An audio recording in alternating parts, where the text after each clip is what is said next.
जमा बदले, जमाने की हवा बदले, मेरी अजीम कायद मोहतरमा बेनज़ीर भुट्टो, तेरे मशीन से हम बदले तो हमारा खुदा आपसे बदले। इसके स्टेज पर मौजूद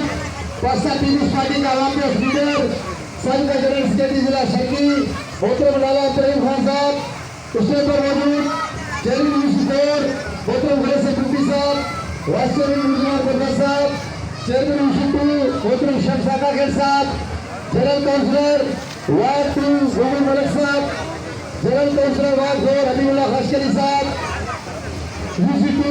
वार्ड 3 के जनरल काउंसलर आजम खान सिंधी साहब, रेबत खान साहब और मेरे गदा प्रेस क्लब के साथी बिरादरान और इस पंडाल में बैठे हुए पाकिस्तान पीपल्स पार्टी और कायदे आवाम शेख सुल्तान भुट्टो से मोहब्बत करने वाले मेरे जियारा साथियों, अस्सलाम वालेकुम जी भुट्टो। दोस्तों, इलेक्शन का मौसम है। 15 जनवरी को